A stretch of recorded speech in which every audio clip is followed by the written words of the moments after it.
परम पिता परमात्मा कबीर साहब जी के चरणों में मेरा कोटि कोटि प्रणाम। सभी भगत भाइयों को मेरा साहिब बंदगी सतनाम। भाइयों, आज का विषय रहेगा देहधारी गुरु के ऊपर। क्या देहधारी गुरु ही असली गुरु होता है? भाइयों, आज इसके ऊपर अच्छे से पूरा प्रकाश डाला जाएगा। भाइयों, गुरु गोविंद सिंह जी ही एक ऐसे संत हुए हैं जिन्होंने देहधारी गुरुओं का खंडन किया है। गुरु गोविंद सिंह जी ने बोला था, आज्ञा भई अकाल की तभी चलायो पंथ, सब सिखन को हुक्म है गुरु मानियो ग्रंथ। गुरु गोविंद सिंह जी ने ये बात 10 दिशाओं में देखकर बोली थी। उन्हें पता था कि आगे चलकर पाखंडी लोग गुरु का चोला धारण करके दुनिया को ठगेंगे और लूट मार करेंगे। और आप सभी देख ही रहे हो कि आजकल कैसे ठग रहे हैं ये गुरु लोग, और हो भी वही रहा है। भाइयों, गुरु गोविंद सिंह जी की एक एक बात पत्थर की लकीर है जिसको कोई मिटा नहीं सकता। लेकिन आजकल के गुरुआ लोग, नकली पाखंडी लोग, मन माया से ग्रस्त लोग अपने को गुरु साबित करने पर लगे हुए हैं, पर कोई भी अपने आप को गुरु साबित कर नहीं सकता। जब तक सूरज और चांद रहेंगे, जब तक धरती रहेगी, तब तक गुरु गोविंद सिंह जी की कही बात ब्रह्मांड में गूंजती ही रहेगी, जिसका तोड़ इन नकली पाखंडी ठग गुरुओं के पास नहीं होगा। इन्होंने तो पैसा कमाने का धंधा बना लिया है, धंधा। आप सभी भाई खुद देखो, ये कोई काम धंधा तो करते नहीं, आराम से बैठकर अच्छे अच्छे पकवान खाते हैं और हाथी की तरह मोटे होते जा रहे हैं। मेरे भाइयों, कमी इन पाखंडी ठगों की नहीं है, सारी कमी है हम भाइयों की। हम इनके बनाए जाल में फंस जाते हैं और अपना विवेक नहीं लगा पाते, जिसका फायदा ये पाखंडी गुरु लोग उठा लेते हैं। मेरे भाइयों, हम बार बार बोलते हैं अपना विवेक जगाओ, अपना विवेक जगाओ। जब तक हमारा विवेक पूर्ण रूप से जागृत नहीं होगा, ये पाखंडी गुरुआ लोग हमें ऐसे ही उल्लू बनाते रहेंगे और हमारे पैसे लूटते रहेंगे। हम सबको पागल बनाने के लिए ये गुरुआ पाखंडी लोग गीता के श्लोक याद कर लेते हैं, कबीर साहब का जो बीजक है उसमें से कबीर साहब के दोहे याद कर लेते हैं, अनुराग सागर याद कर लेते हैं, कुछ वेद याद कर लेते हैं, उपनिषद याद कर लेते हैं। मतलब ये है, जो इनके फायदे के ग्रंथ होते हैं उनको ये पाखंडी ठग गुरुआ लोग कंठस्थ याद कर लेते हैं और फिर वही याद किए हुए श्लोक, दोहे, अनुराग सागर की कहानी लोगों को सुनाने लग जाते हैं। शुरू में तो इनकी पाखंडियों की आवाज इतनी मीठी होती है कि इनकी आवाज के सामने कोयल की भी आवाज फीकी पड़ जाती है। फिर इन गुरुआ ठग पाखंडी लोगों की आवाज सुनकर लोग प्रभावित होने लग जाते हैं, सोचते हैं कि बहुत अच्छा प्रवचन दिया है इसने, ये ही सच्चा गुरु है, इसके सामने तो कोई सच्चा गुरु है ही नहीं। लेकिन उन बेचारे भोले भाले जीवों को क्या पता कि ये तुम्हें फंसाने के लिए जाल फेंका गया है।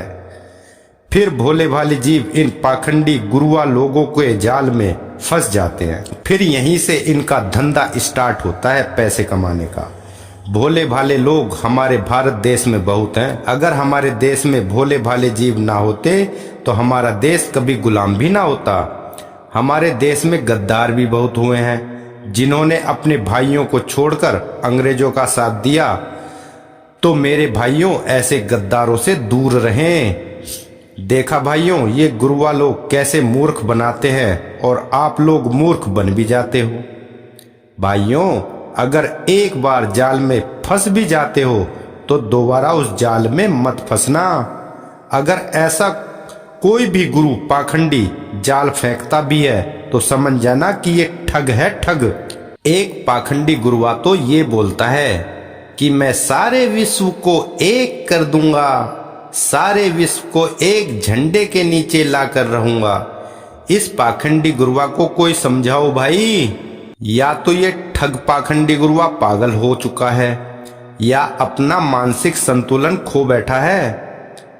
जब कबीर साहब जी आए थे इस धरा के ऊपर, उनके 64,000 शिष्य थे भाई, 64,000।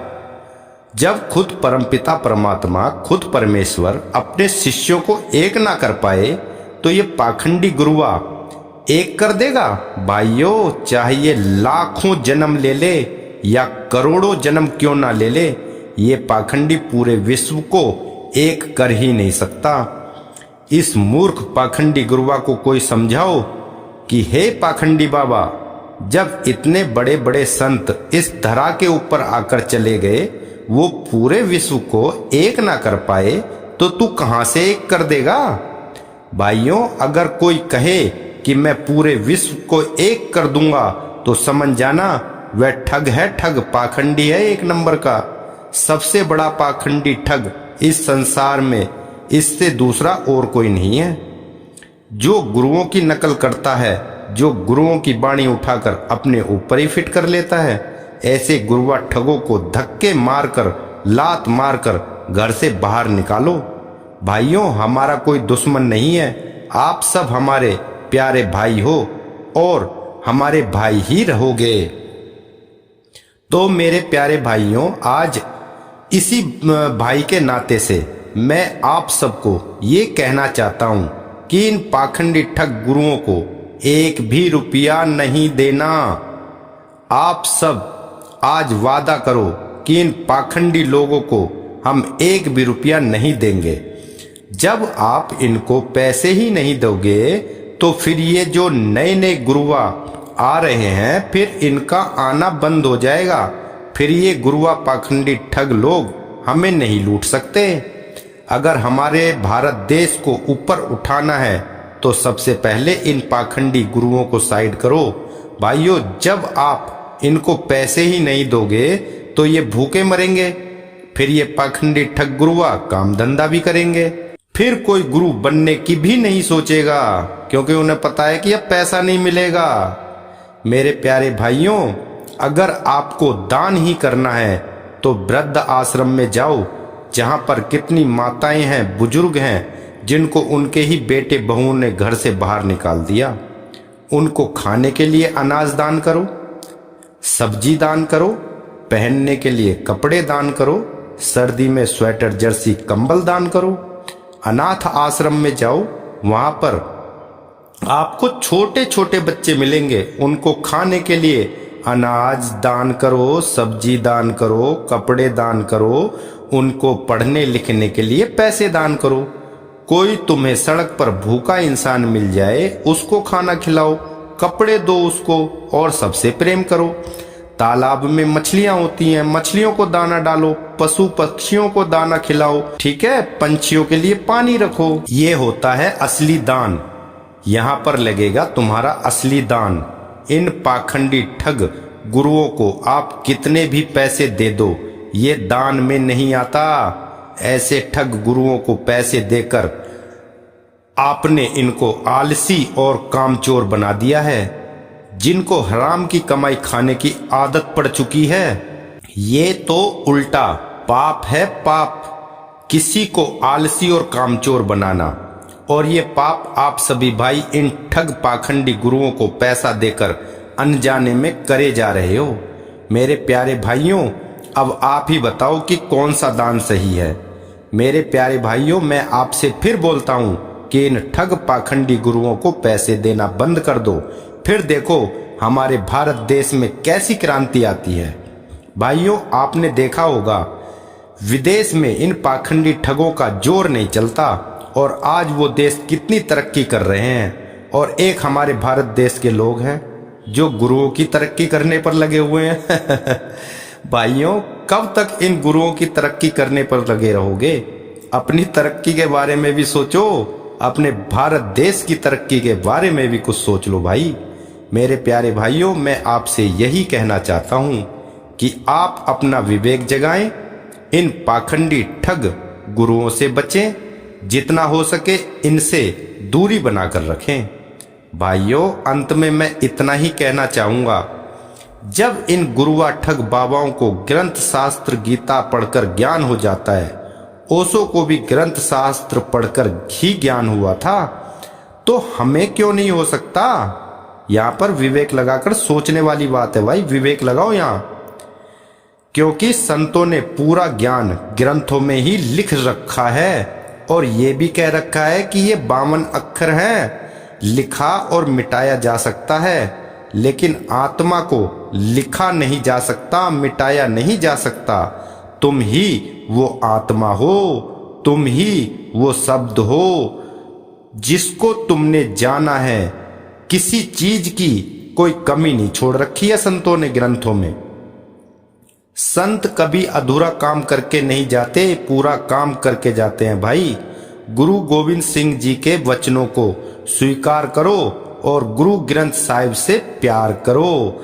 जब तक गुरु ग्रंथ साहिब के वचन नहीं मानोगे तो ज्ञान हमें कैसे होगा भाई? सब सिखन को हुक्म है, हम सबको यही हुक्म है कि गुरु मानियो ग्रंथ। गुरु साहिब ने तो शब्द गुरु को इशारा किया हुआ है। 11वें गुरु की सैन दी हुई है भाई। शब्द को ही एकादश खिड़की कहते हैं, गुरु द्वारा कहते हैं। अब इससे ज्यादा और क्या बताएं? आप भाइयों की समझने की बात है, आपका विवेक जगने की बात है। 10वें पिता गुरु गोविंद सिंह जी ने तो हमें समझाने की कोई कमी नहीं छोड़ी है।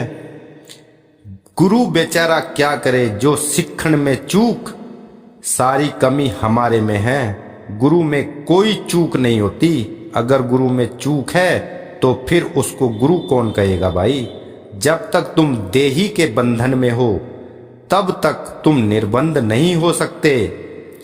अब हमने तो आपको जड़ चेतन का निवेड़ा करके दे दिया भाई।